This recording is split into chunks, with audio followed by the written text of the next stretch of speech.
Hey guys, I wanted to take a moment and explain the Powerverse origins so that everybody can get an idea of what the Powerverse creation is like.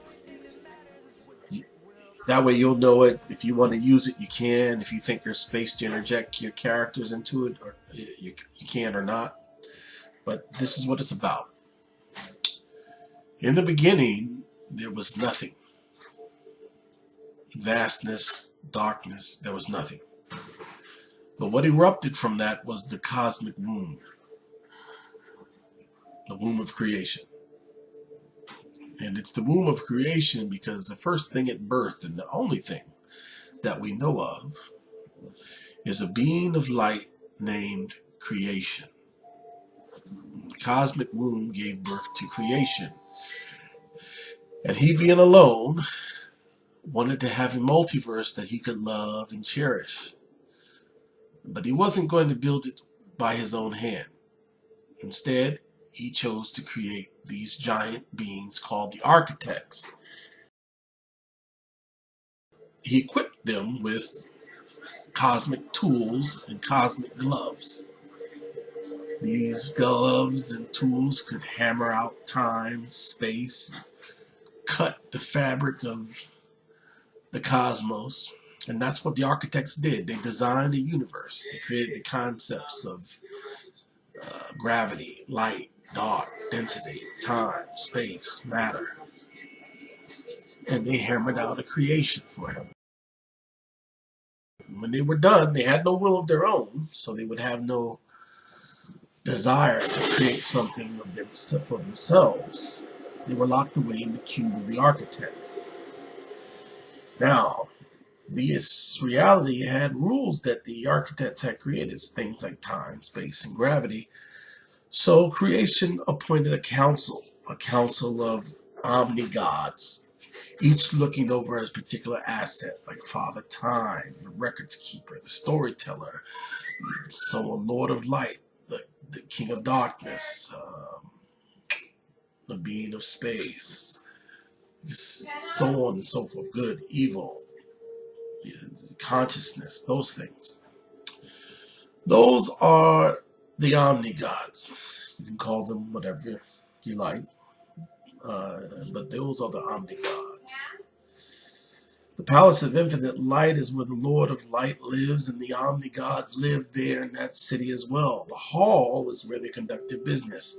So the Palace of Infinite Light is like Asgard. It's a city, a dwelling, a realm of the gods. They live in the immortal plane. Now, also, the opposite is the Palace of Infinite Dark. That's where the King of Darkness lives, and all the darker entities and darker creations, the omni-gods, you could say. The Citadel of the Illuminated is almost like a monkish, clerical faction of the gods. That's where the Hall of Records are, the Library of the Gods, so forth and so forth. It's where I believe, or where I would love to say, the brother got his book from that I drew him with floating on. I want to do a story about that, Jay. The waste is made up of all the remnants that the architects didn't use. There's a lot of things in the waste. And the end of all things is the opposite of the womb of creation. It's where all things go to die. So they are all wrapped in this white circle called the beginnings. We don't know what's on the outside, but the beginnings is where all creation comes to an end and folds back on itself and goes back again.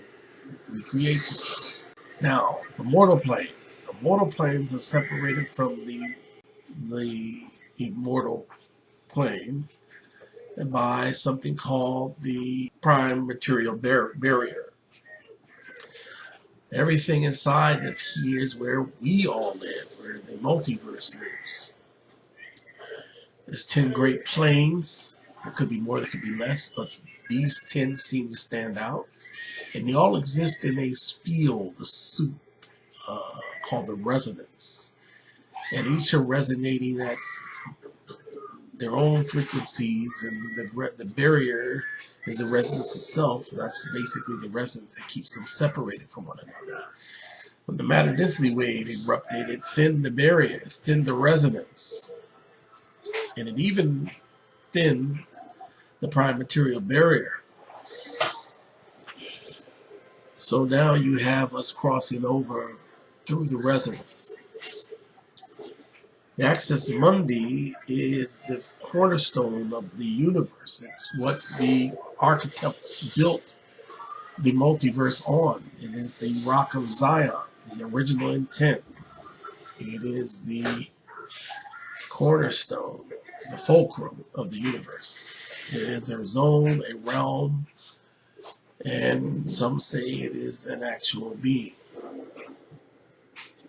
Now, that being said, that is the powerverse. It's much like an atom. And that is the symbol for the powerverse. It's an atom, the P on it, standing for powerverse. The reason why the atom is so important, because that's the one thing that has been altered in the powerverse, because of the matter density converter. It's the thing that unites us all. The matter has been changed. We don't know it, you don't know it, because it all affected us at the same ratio. So, this is the story of the powerverse. Do with it as you will. I hope it sparks some ideas. I'm also open for input. And what do you guys think? All right, that's it. This has been the Powerverse Huddle. Thanks.